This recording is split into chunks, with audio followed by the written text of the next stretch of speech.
The first thing I notice is the silence. The engines, which had been screaming just moments before, are now eerily quiet. I blink, disoriented. My ears ring. A warm trickle runs down my forehead. Blood. Ladies and gentlemen, please assume the brace position.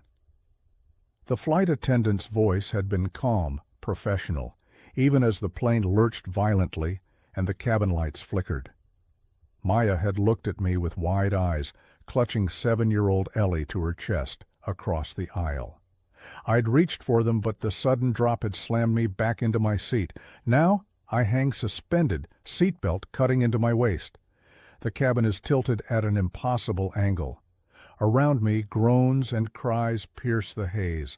The smell hits me next. Fuel, smoke, the metallic tang of blood, and something else.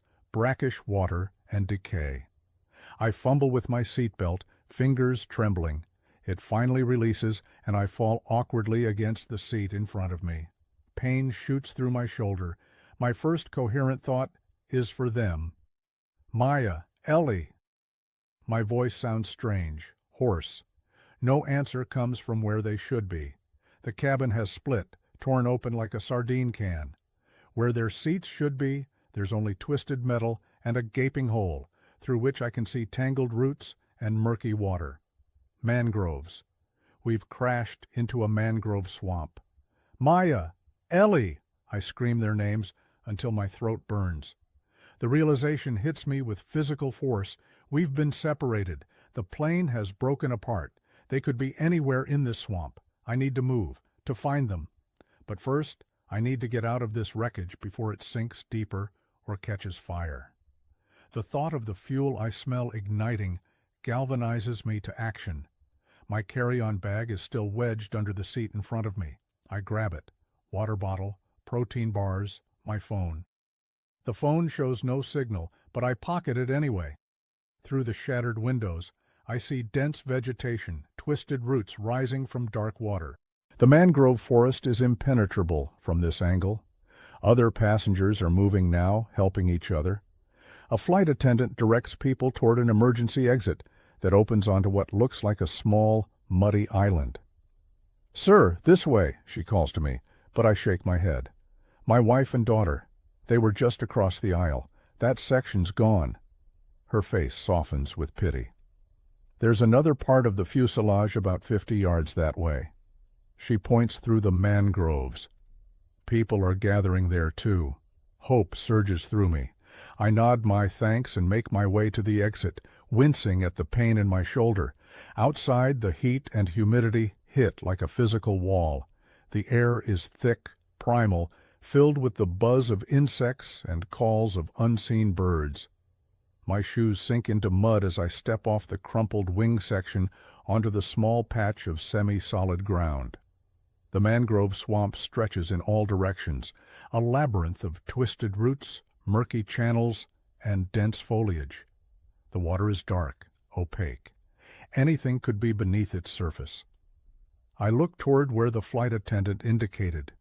Through gaps in the vegetation, I can just make out another section of white fuselage, partially submerged. Maya and Ellie could be there. They have to be there. With my bag clutched to my chest, I begin to pick my way through the mangroves, testing each step on the treacherous roots. The mud sucks at my feet, threatening to claim my shoes.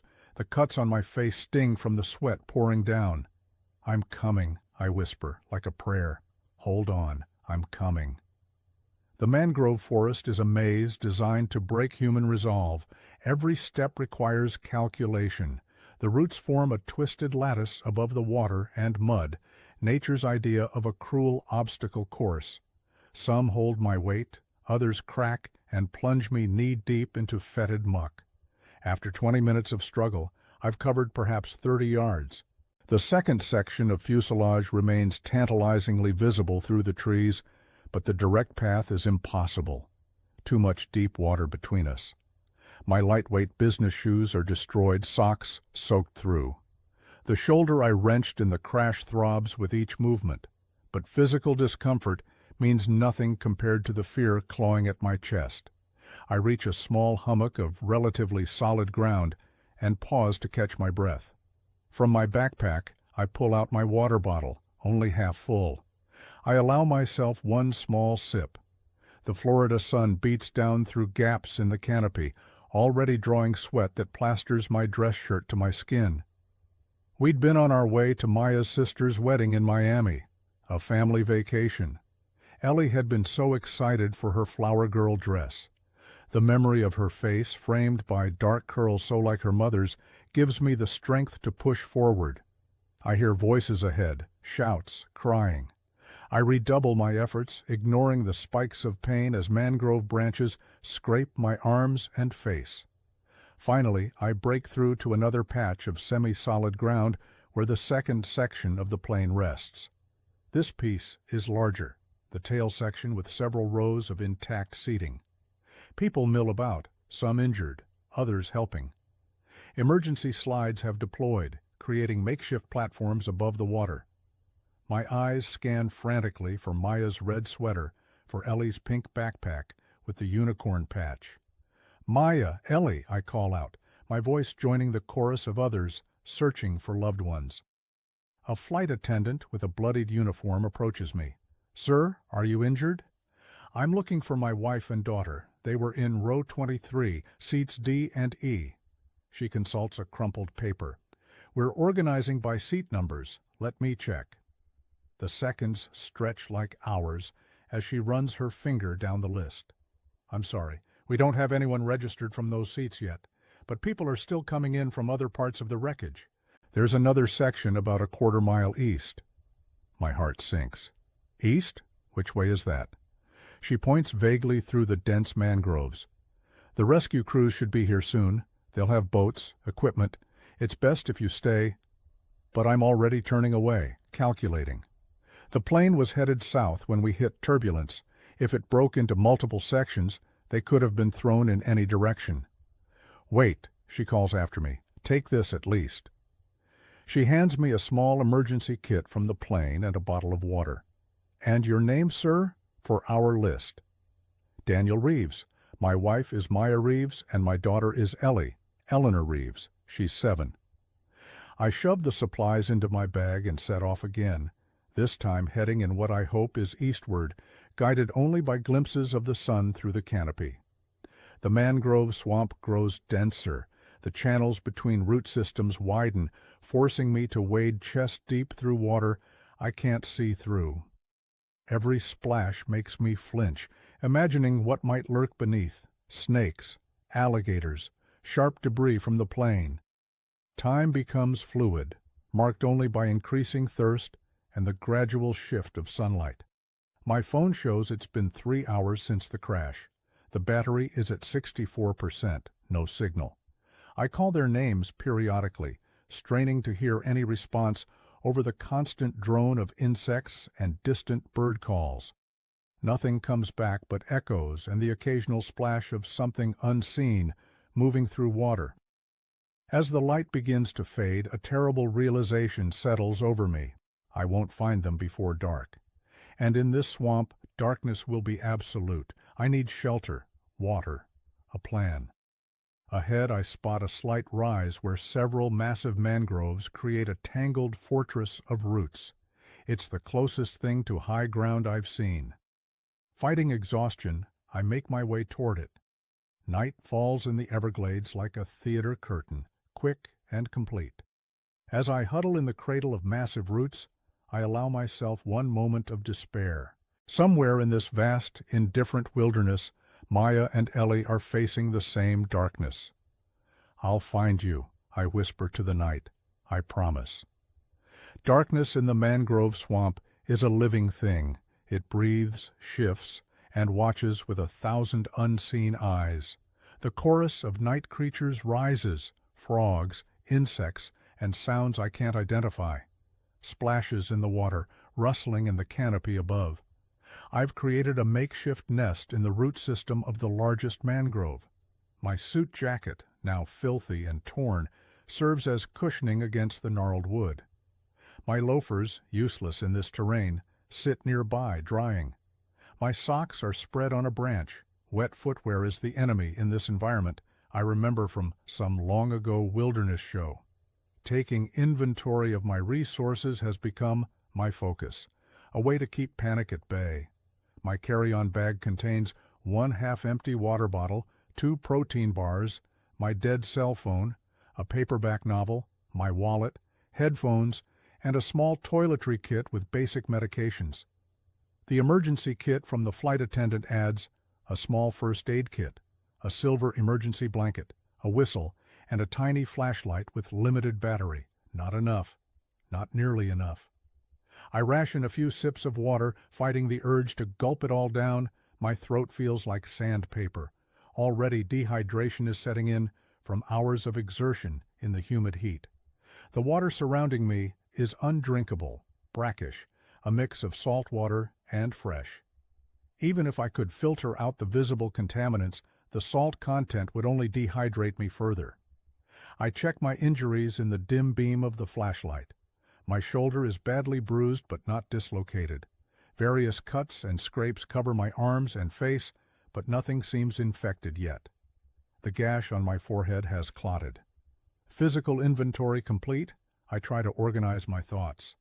Maya and Ellie are my priority, but to find them, I need to survive. And to survive, I need water, shelter, and eventually food. Tomorrow, I'll try to find fresh water. Rain would be ideal, but I can't count on it. Some plants store drinkable water. The flight attendant mentioned rescue crews. Surely they're searching already. But in this terrain, how long will it take them to find all the survivors?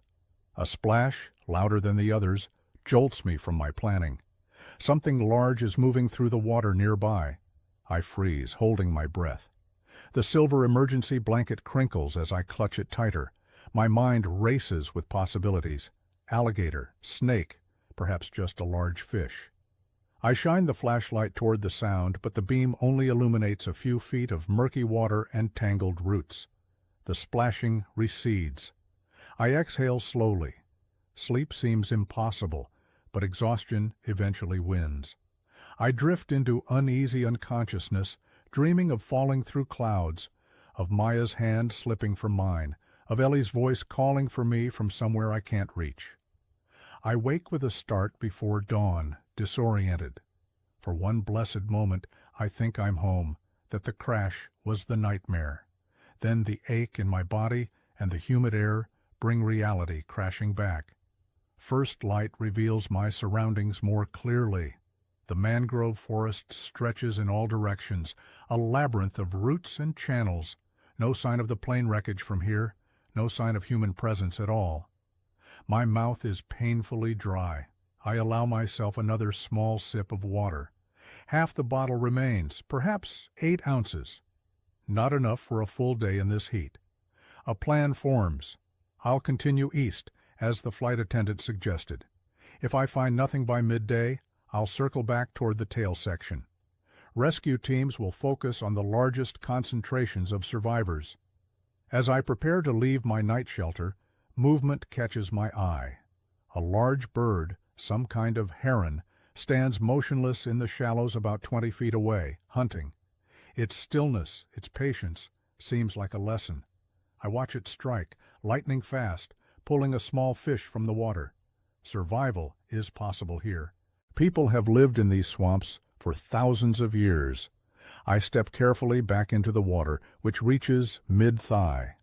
The bottom is treacherous, sometimes firm mud, sometimes sinking muck that threatens to claim my bare feet. I keep my shoes tied around my neck, useless until I find drier ground. The rising sun brings no relief from the heat. If anything, the humidity intensifies, creating a steam bath effect. Sweat pours down my face, stinging my eyes and the cuts on my skin. Each step requires careful calculation, testing roots for stability, probing the water depth with a stick I've claimed as a walking staff. By mid-morning, I've made perhaps half a mile of eastward progress. No sign of plane wreckage, no sign of Maya or Ellie. My water is nearly gone. Then I hear it, the unmistakable mechanical rhythm of helicopter rotors, distant but approaching. Hope surges through me. I scramble for the whistle in the emergency kit, blowing 3 sharp blasts. I wave my arms frantically, though I know the dense canopy likely hides me from view. The helicopter sounds grow louder, then begin to fade. They've passed over without seeing me. Desperation fuels a new determination. I need to find open water, or a clearing, somewhere I can be spotted from above. And I need to find fresh water, soon. The search continues. By midday, thirst has become my entire world. My tongue feels swollen, stuck to the roof of my mouth. My lips are cracked. Each breath through my parched throat is painful. The last drops of my water are gone, used to wash down half a protein bar that threatened to choke me. The sun beats mercilessly through gaps in the canopy. The helicopter hasn't returned. I've seen no sign of other survivors or wreckage. I've been walking for hours, following what I believe is still eastward, though it's easy to get turned around in this monotonous landscape. The mangroves all look the same, twisted roots, dark water, dense foliage. Occasionally, I climb onto higher root systems to get my bearings, but the view never changes. The constant wading has exhausted me. My feet are cut and bruised from unseen hazards beneath the water. My shoulder throbs. But physical pain is secondary to the growing terror that I'm moving farther from Maya and Ellie with each step. What if they're injured? What if they need me right now? Focus, I mutter to myself, voice barely audible. Water first. Can't help them if you're dead. I remember reading somewhere that some plants store drinkable water. I examine the vegetation around me, looking for anything that might hold liquid. The mangroves themselves offer nothing obvious. Their leaves are thick, designed to minimize water loss in this brackish environment. Then I spot something different, a cluster of plants growing on a mangrove trunk above the waterline. They appear to be bromeliads, their leaves forming a natural cup. I've seen similar plants in botanical gardens. With renewed energy, I make my way to the tree and carefully pull myself up the root system. The bromeliads are about 7 feet off the ground. I reach for the largest one, tilting it slightly. Water. The cup-like center contains perhaps 2 ounces of rainwater. I bring it to my lips, hesitate for a second, then drink. It tastes slightly tangy, but clean enough. I move to the next plant, and the next, drinking from each natural reservoir. It's not much, perhaps half a cup in total, but the effect on my spirits is immediate. I'm not helpless. I can find what I need. Scanning the trees, I spot more bromeliads growing on other mangroves. I harvest what I can reach, drinking some, and using my empty water bottle to store the rest. By the time I've exhausted the nearby supply, I've collected about 12 ounces. The small victory gives me clarity. I need to be more strategic. Rescue teams will focus on the crash sites. My best chance of finding Maya and Ellie, and getting help, is to return to the tail section I left yesterday. I check the sun's position to confirm direction, then begin retracing my steps. The going is slightly easier now that I'm following my own trail of disturbed vegetation and footprints in the occasional mud banks. As afternoon slides toward evening, exhaustion begins to take its toll. My vision occasionally blurs. Twice I stumble, once falling completely into the water, soaking my clothes and the contents of my bag. I check my phone, dead now from the water damage. The light is fading when I spot a familiar root formation. I've made it back to my shelter from the previous night. The tail section should be less than an hour away, but darkness is falling rapidly. Risking movement through the mangroves at night seems foolish. Reluctantly, I decide to spend another night here and continue at first light. I settle back into the root cradle, sipping sparingly from my collected water. Hunger gnaws at my stomach. I eat the other half of the protein bar, chewing each bite thoroughly to make it last. As darkness envelops the swamp, the sounds change. Different frogs, different insects. Something large splashes nearby, closer than last night. I shine my flashlight toward the sound, but see nothing. Exhaustion should make sleep come easily, but my mind races with images of Maya and Ellie. Are they together? Did they find shelter? Do they have water? Maya is resourceful. a biology professor who's done field work in difficult environments. If anyone could keep our daughter safe in these conditions, it's her. This thought brings minimal comfort as I drift into uneasy sleep. Dreams come in vivid flashes. Maya standing in our kitchen, saying something important that I can't quite hear. Ellie reaching for me from across a widening gap, water rising around me, filling my lungs. I wake gasping, disoriented. The darkness is complete. My flashlight, left on accidentally, has died. The night presses in, absolute and terrifying. Something moves in the water below my perch. I hear breathing, heavy, rhythmic. My heart pounds so loudly, I'm certain whatever is there can hear it. Minutes pass like hours as I remain perfectly still, barely breathing. Eventually, the sounds move away. Sleep is impossible now. I sit awake through the remainder of the night, watching for the first hint of dawn, making plans, and fighting the despair that threatens to overwhelm me. When morning finally comes, I'm already moving. The third day brings a new enemy, the sun. It beats down through gaps in the canopy, turning the mangrove swamp into a steam bath. My collected water is gone by mid-morning. Dehydration sets in quickly. Headache first, then dizziness. I'm on the right track back to the tail section. I recognize landmarks from my outward journey, though they seem strangely altered now, as if the swamp is shifting around me. Twice I have to backtrack when channels prove too deep to cross. By noon, my condition deteriorates rapidly. My thoughts become disjointed. I talk to Maya as if she's walking beside me, explaining my plan to find water, to reach the crash site, to signal for help. "Remember that camping trip in the Adirondacks?" I say aloud, "when it rained for 3 days straight? You said we should go home, but I insisted we stick it out. You were right, of course." The memory is vivid, our tent leaking, Ellie, only 4 years old, crying because her stuffed rabbit got soaked. We ended up in a motel off the highway, ordering pizza and watching cartoons on a fuzzy TV. Maya had looked at me across the room and said, "Sometimes the smartest survival strategy is knowing when to quit." Am I being stubborn now? Should I have stayed at the tail section? The thought is interrupted by a sound. Voices. Human voices. I freeze, listening intently. They seem to be coming from ahead, where I believe the tail section is located. "Hello," I call out, my voice cracking. "Help!" I push forward with renewed energy, stumbling through the water faster than is safe. The voices grow clearer.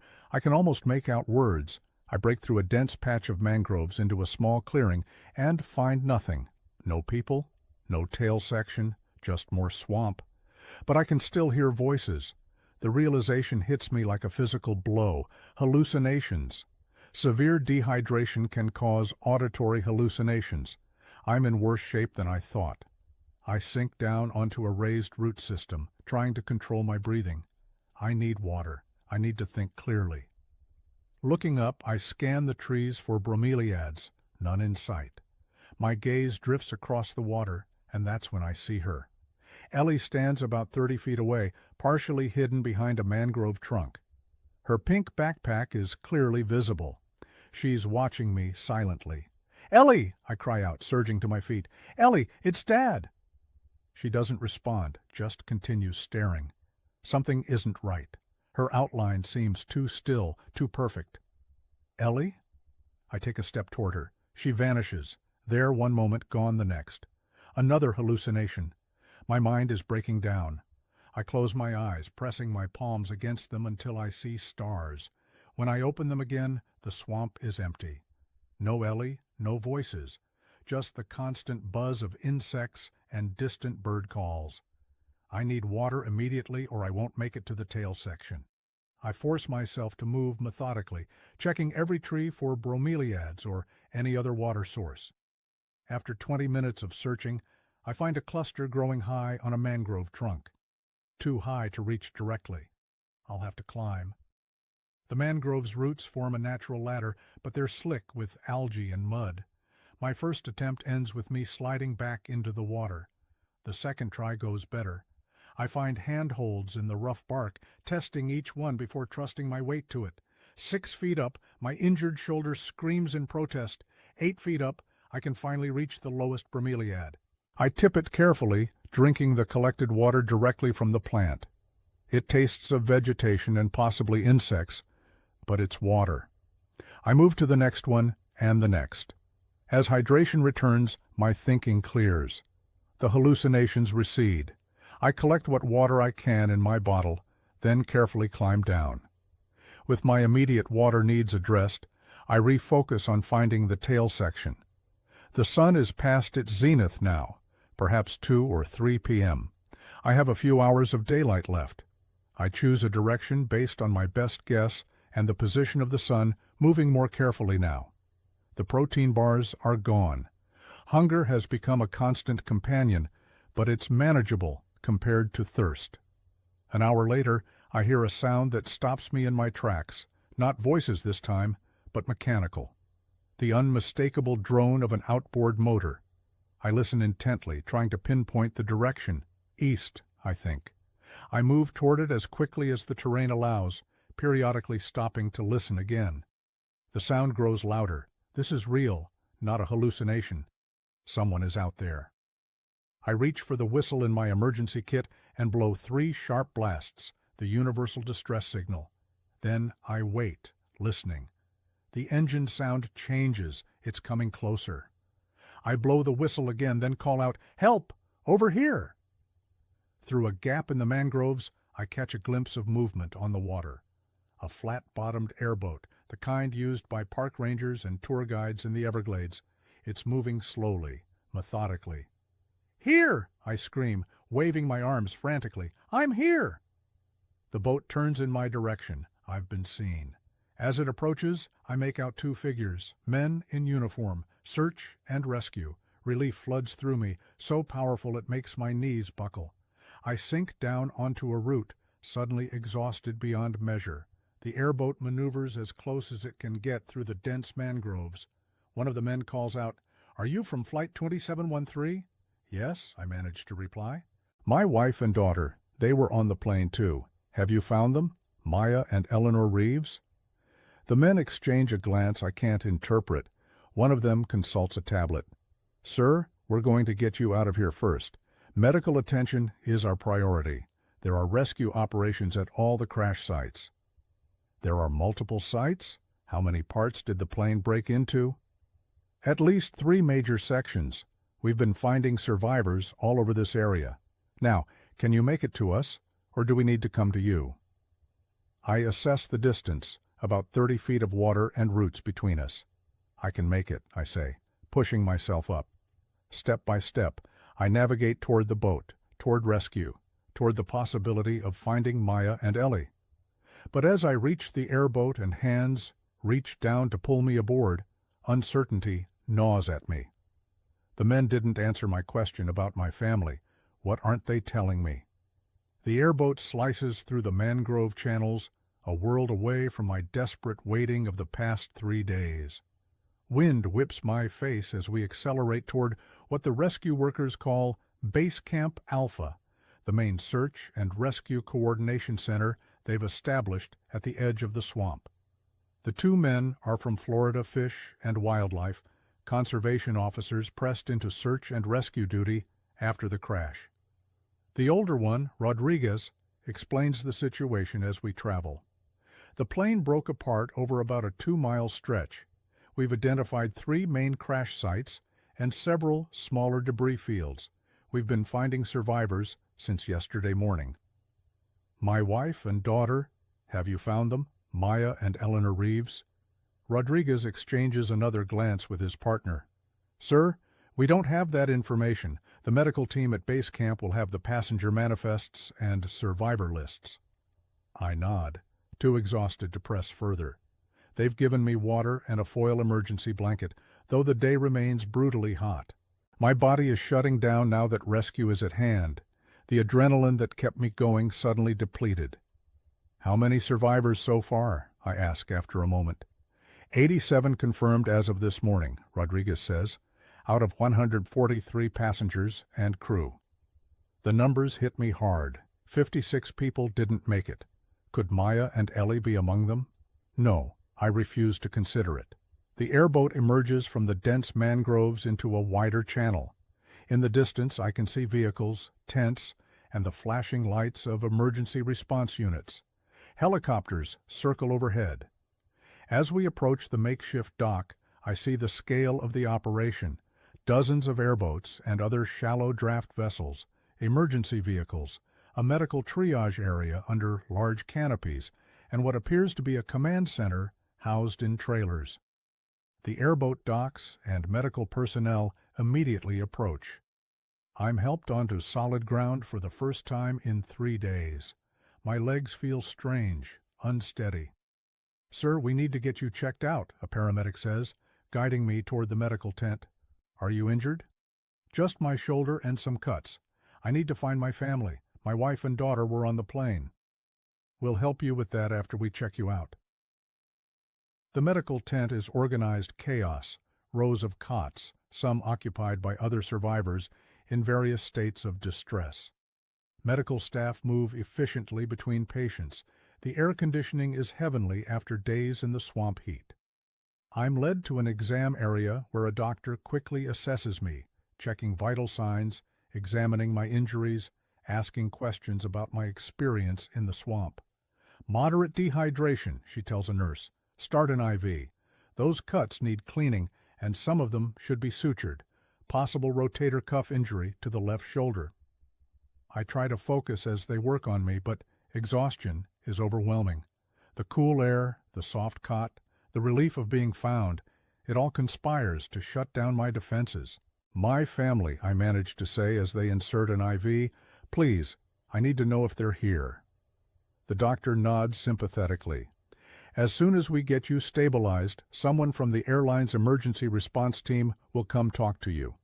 They have the passenger manifests and lists of everyone who's been found." The IV fluids begin to work almost immediately. My head clears somewhat. The medical team cleans and bandages my various cuts and abrasions, then gives me a sling for my injured shoulder. "You're lucky," the doctor says. "No signs of infection despite 3 days in that swamp. We're going to give you antibiotics as a precaution, and you'll need to stay on IV fluids for a few hours." I nod, but my attention is focused on the tent entrance, watching for anyone who might have information about Maya and Ellie. After what seems like an eternity, a woman in a navy blue blazer approaches my cot. She has a tablet computer and a compassionate but professional expression I immediately distrust. "Mr. Reeves, I'm Jennifer Alton from United Airlines Emergency Response. I understand you're looking for information about your family." "My wife and daughter, Maya and Eleanor Reeves. They were seated in 23D and E. Have you found them?" She consults her tablet, scrolling through information. Her expression reveals nothing. "Mr. Reeves, we have located a Maya Reeves. She was brought in yesterday afternoon from the forward cabin section. She's currently at Miami General Hospital in stable condition." Relief floods through me so intensely that for a moment I can't speak. Maya is alive. Stable condition. "And Ellie? Eleanor?" Jennifer hesitates, then looks back at her tablet. "I don't see an Eleanor Reeves on our survivor list yet." The world seems to tilt sideways. "What do you mean, yet? Is she? Has she been found?" "Mr. Reeves, we're still conducting search operations. Not all passengers have been accounted for. Some may have been displaced from the crash sites, like yourself." "But you haven't found her body?" I need to be absolutely clear. "No, sir. She's listed as unaccounted for at this time." Unaccounted for, not confirmed dead, there's still hope. I need to get to the hospital, to Maya, and I need to help with the search for Ellie. Jennifer nods. "Once the medical team clears you, we can arrange transportation to Miami General. As for the search operations, they're being handled by professional teams with equipment and training." "You don't understand. My daughter is 7 years old. She could be out there alone, injured, afraid." "I understand completely, Mr. Reeves, but the best thing you can do for your daughter right now is get proper medical care so you can be strong for her when she's found." When, not if. I cling to that word. The doctor returns, checking my IV and vital signs. You're responding well to the fluids. Another hour or so, and we can probably release you. I need to get to Miami General. My wife is there. She nods. I'll make sure you're on the next transport. They're sending helicopters every few hours with the more seriously injured. The next hour passes in agonizing slowness. I'm given a change of clothes, a t-shirt and sweatpants from some emergency cache, and a chance to clean up more thoroughly in a makeshift shower. As I wait for transport, I overhear conversations between rescue workers returning from the field. They speak of the difficulties searching the dense mangroves, of debris scattered across miles of nearly impenetrable swamp. The gators are becoming a problem at the main fuselage, one worker says quietly to another. They're attracted to the, well, you know. I close my eyes, trying to block out the implications. Finally, I'm cleared for transport. A helicopter will take me and 3 other survivors to Miami General. As we lift off, I look down at the vast expanse of mangrove forest. Somewhere down there, my daughter might still be waiting for rescue, or worse. We'll find you, Ellie, I whisper against the glass. I promise. Miami General Hospital is a fortress of modern medicine, all gleaming surfaces and controlled environments. After days in the wild, it feels alien, almost threatening in its sterility. I'm processed through admissions with surprising efficiency. My status as a crash survivor opens doors, literally and figuratively. Within an hour of arrival, I've been examined again, given more fluids and antibiotics, and provided with the information I've been desperate for. Maya's room number, 4th floor, room 418. The elevator ride is surreal. Music plays softly as we ascend.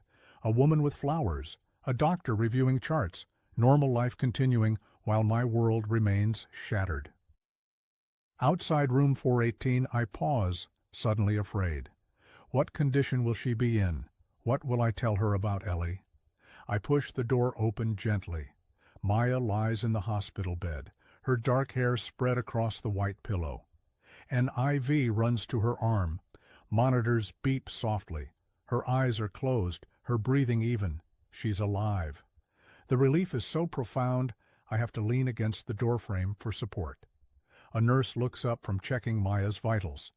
Are you family? Her husband, Daniel Reeves. Her expression softens. She's been asking for you, and your daughter. The mention of Ellie is like a physical blow. Our daughter hasn't been found yet. The nurse's face falls. I'm so sorry, I didn't know. I move to Maya's bedside, taking her hand gently. Her skin is warm. There's a bandage across her forehead, and another peeking out from the neckline of her hospital gown. Her arm is in a cast. Maya, I whisper. Her eyes flutter open. For a moment she stares blankly, then recognition dawns. Daniel? Her voice is hoarse, disbelieving. You're alive. I'm here. Tears well up, blurring my vision. I'm here now. Her free hand reaches up to touch my face, as if confirming I'm real. They wouldn't tell me if you'd been found. They kept saying they'd update me when they had information. I lean into her touch. I was lost in the mangroves. They just found me today. Her eyes search the room, then return to my face with growing panic. Where's Ellie?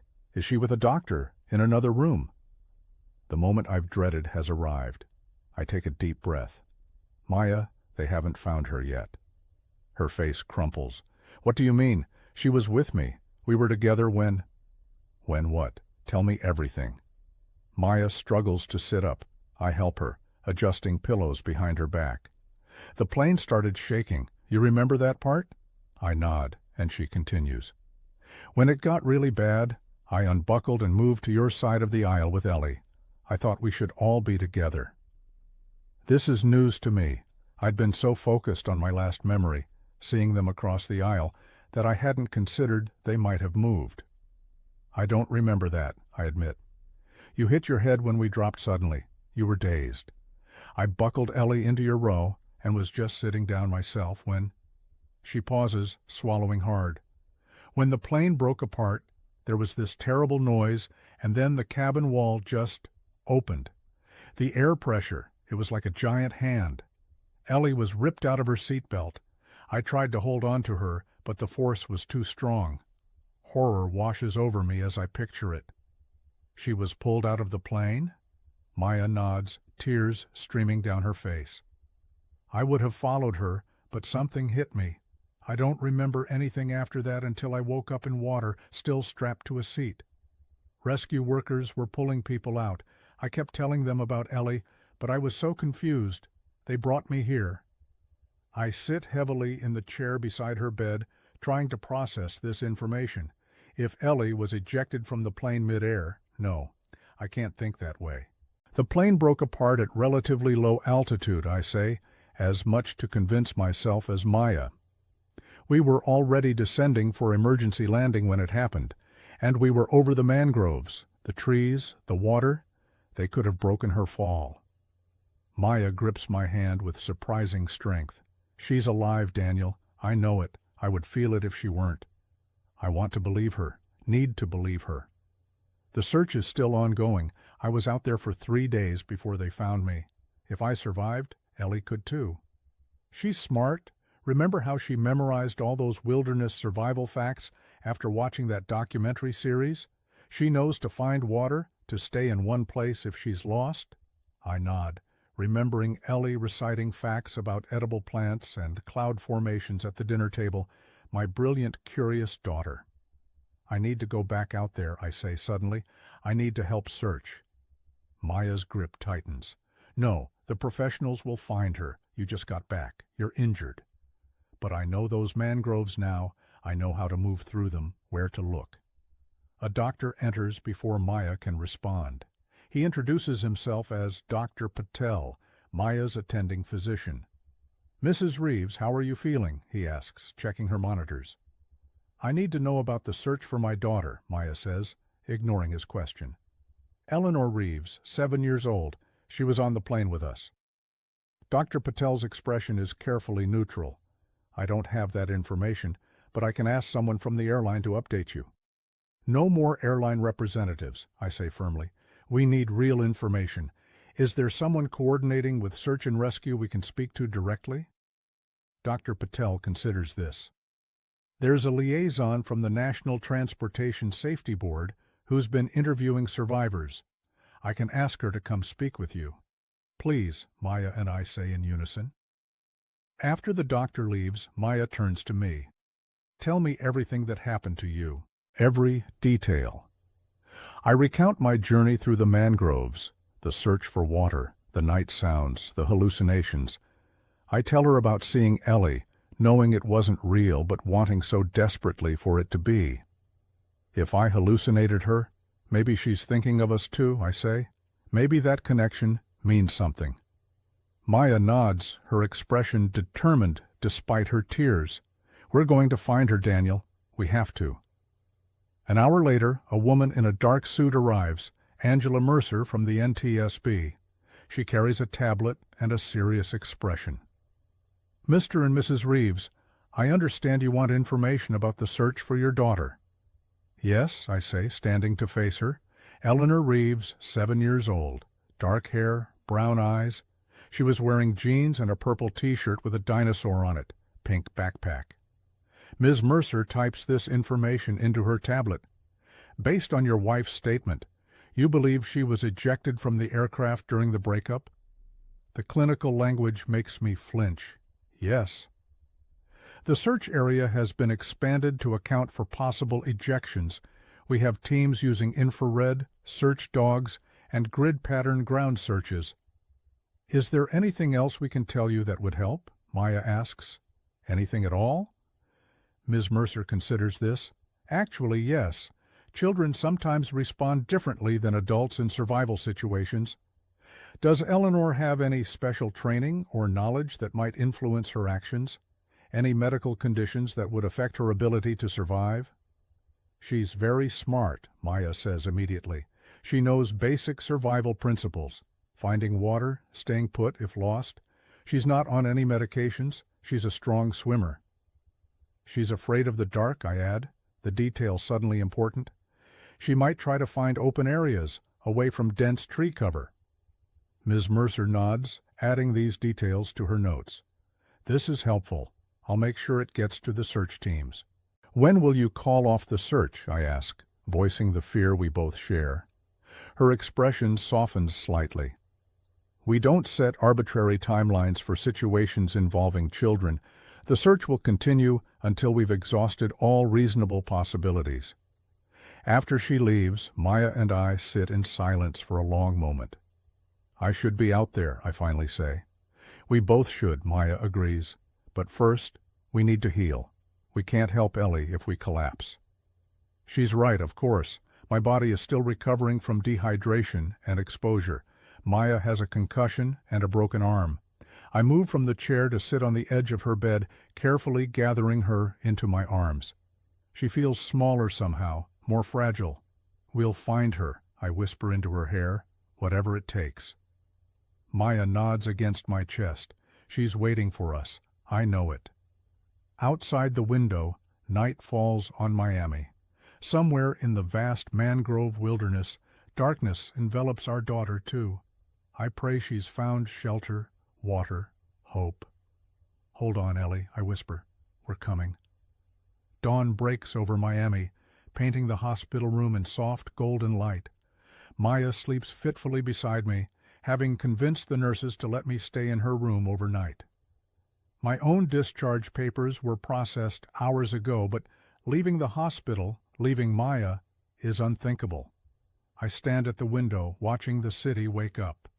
Traffic begins to flow on the streets below. Normal lives continuing.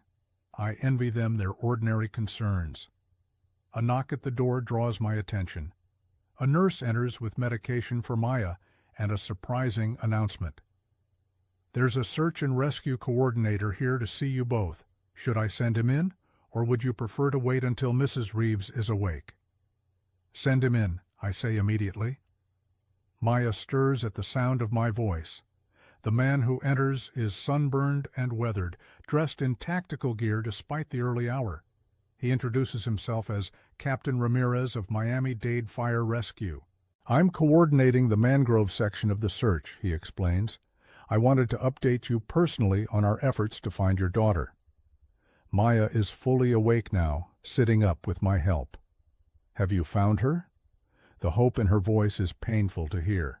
Not yet, ma'am, but we have new information that I thought you should know. He unfolds a map on the rolling tray table, pointing to marked areas. We've completed comprehensive searches of these zones surrounding the 3 main crash sites. No sign of your daughter. My heart sinks, but he continues. However, yesterday evening, one of our K9 units picked up a scent trail here. He points to an area northeast of the largest crash site. The dogs became very excited, but we lost the trail at a water channel. This morning, we found this. He reaches into his pocket and produces a small plastic evidence bag. Inside is a pink fabric strap with a unicorn patch. Ellie's backpack, Maya gasps, reaching for the bag. That's from Ellie's backpack. Captain Ramirez nods. We found it caught on a mangrove root about half a mile from where the dogs lost the scent. So she's alive, I say, my voice breaking. She survived the crash.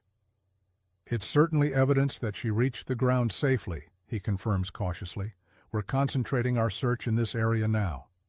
He traces a circle on the map. We've brought in additional K9 units and personnel. I want to go out with your teams, I say. I've been in those mangroves. I know how to move through them. Captain Ramirez studies me for a moment. Normally, we don't allow family members to participate in search operations. It complicates things. Please, Maya interjects. We need to help. We need to do something. He sighs. I understand. Tell you what, I can arrange for you to be at our forward operating base. You won't be in the mangroves, but you'll be close by, getting real-time updates. It's not what I want, but it's better than sitting helplessly in the hospital. When? I'm heading back out in an hour. If your doctors clear you, you can come with me. After he leaves, Maya and I look at each other, a fragile hope building between us. She's alive, Maya says, clutching the backpack strap. Our baby is alive out there. And we're going to find her, I promise. Dr. Patel is reluctant to discharge Maya so soon, but after hearing about the backpack strap, he relents. 24 hours, he warns. Then I want you back here for follow-up. By mid-morning, we're in a helicopter flying over the Everglades. The landscape below looks completely different from the air, a vast mosaic of green and brown, veined with waterways. From this height, the mangrove forest seems almost beautiful, rather than the menacing labyrinth I experienced. Captain Ramirez points out landmarks, the 3 main crash sites, now marked with colored tarps visible from the air, and the search area where they found the backpack strap. The forward operating base is a cleared area at the edge of the mangroves, a collection of tents, vehicles, and equipment. Boats come and go from a makeshift dock. Search teams check in and out, reporting findings and receiving new assignments. We're introduced to the search coordinator, given visitor badges, and shown to a command tent, where large maps track the progress of each team. We have 14 teams in the field right now, Captain Ramirez explains. Each team has GPS tracking, so we know exactly where they've searched. What about aerial searches, I ask? Thermal imaging? We've been running helicopter sweeps with FLIR systems, he says, referring to forward-looking infrared technology. The challenge is that the mangrove canopy blocks much of the heat signature. We're having better luck with the ground teams and boats. Throughout the day, we listen to radio communications, watch as areas on the map are marked as cleared, and wait for any news of Ellie. Teams return mud-splattered and exhausted, only to be replaced by fresh searchers. Maya, despite her injuries, remains strong. She speaks with each team as they return, showing them photos of Ellie on her phone, miraculously recovered from the crash site, telling them details that might help, Ellie's favorite hiding places, games she likes to play, songs she might be singing to keep her spirits up. As evening approaches, Captain Ramirez calls us into a briefing with team leaders. We're entering the 4th night since the crash, he says bluntly. I want to be transparent with you about what that means. Maya grips my hand so tightly it hurts. Children are remarkably resilient, he continues, more so than adults in many ways. They have lower caloric needs and often find creative solutions to survival challenges. The fact that we found part of Eleanor's backpack suggests she was mobile and conscious after the crash. But, I prompt, hearing the unspoken qualification. But the mangroves are a challenging environment. Dehydration is the biggest concern, followed by exposure and wildlife encounters. She knows to collect water from plants, Maya says. We taught her that. Captain Ramirez nods. That's excellent. Tomorrow, we're bringing in additional resources, more dogs, airboats with specialized equipment, and volunteers from local search and rescue organizations. What can we do, I ask. Right now, the most helpful thing is to continue providing information about Eleanor that might help us predict her movements or behavior.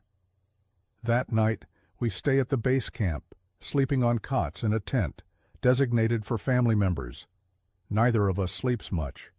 Maya's pain medication wears off, but she refuses to take more, wanting to stay alert. In the darkest hour before dawn, she turns to me. Do you think she's afraid? I consider lying, offering empty reassurance. Instead, I give her the truth. Yes, but Ellie is braver than we give her credit for. Remember when she got lost at the Natural History Museum? Maya smiles faintly. She didn't panic. She found a security guard and gave him all our information, complete with my office phone number. Exactly. She keeps her head in a crisis. Better than I do sometimes. She gets that from you, Maya says, touching my face gently. You've always been the steady one. I think of my hallucinations in the mangrove, my moments of despair, not always.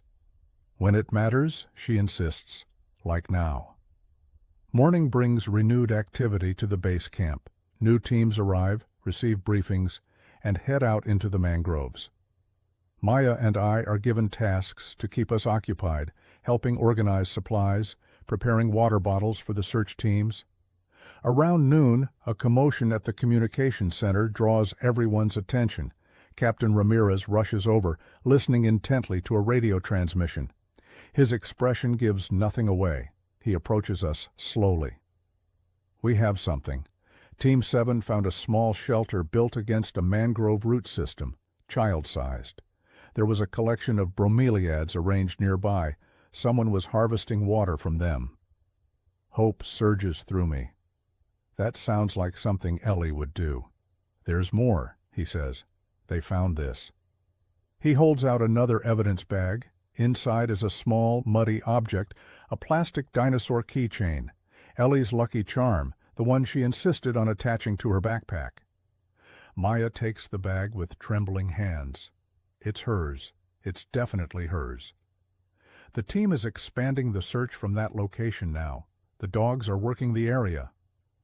We wait in agonizing suspense as updates come in sporadically. The shelter appears recently used. Small footprints lead away from it, heading north.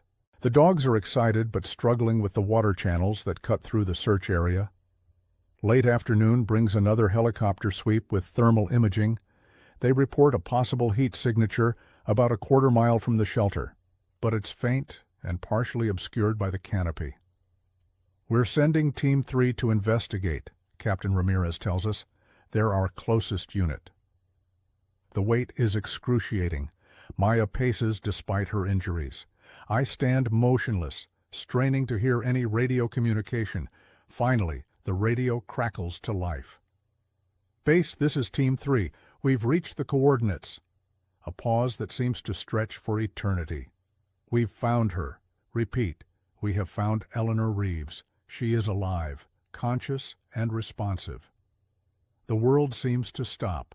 Maya collapses against me, sobbing. I hold her up, my own legs barely supporting us. Captain Ramirez is shouting orders. A medical evacuation helicopter is dispatched. Coordinates are confirmed. Can we talk to her? Maya asks through tears. Please, can we talk to our daughter? The radio operator nods, adjusting settings. Team 3, base. We have the parents here. Can you facilitate communication with the child? More crackling, then a new voice, a woman from the search team. Base, this is Santiago with Team 3. Stand by. Seconds later, a small, tired voice comes through the speaker. Hello? Mom? Dad? Ellie, we cry in unison. I knew you'd find me, she says, her voice stronger now. I did everything right. I stayed in one place. I collected water like you showed me, Dad. You did perfectly, sweetheart, I managed to say through tears. We're so proud of you. Are you hurt? Maya asks. My leg is hurt, and I'm really hungry, but I'm okay. I found water, and I made a house out of sticks. We'll see you very soon, I promise. The helicopter is coming to bring you to us. Okay, I love you. We love you too, we respond together. Captain Ramirez gently takes the radio. Team 3, what's her condition? The professional voice returns.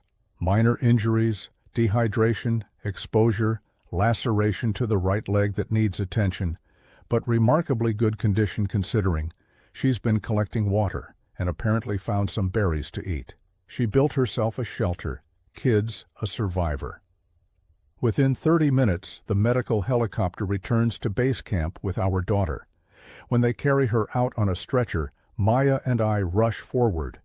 Ellie looks smaller, thinner, her face scratched and sunburned. Her right leg is bandaged, but her eyes are bright and alert, and when she sees us, her smile illuminates the gathering dusk.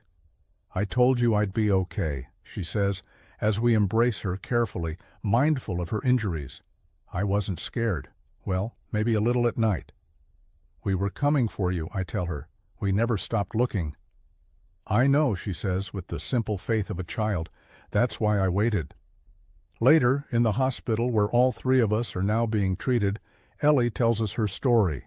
How she woke up alone in the mangroves after being thrown from the plane. How she remembered the survival shows we watched together. How she found water in the plants and built a shelter against the roots of a giant mangrove. The hardest part was the noises at night, she confesses. I sang songs to feel better. What songs? Maya asks, stroking her hair. Our songs, the ones we sing on road trips. And I talked to you both, even though you weren't there. I told myself you were looking for me, so I needed to stay put and be brave. I look at my daughter with new eyes.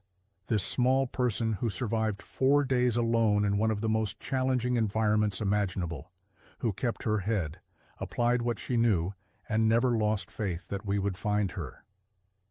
You're the bravest person I've ever known, I tell her. She shrugs, already half asleep from the medication. I just did what you taught me. As she drifts off, Maya and I exchange a look of wonder and profound gratitude. The mangroves nearly claimed all of us in different ways. Yet here we are, together again, forever changed by what we've endured, but unbroken. Outside the hospital window, rain begins to fall, the same rain that sustained Ellie in the wilderness, that filled the bromeliads with life-giving water.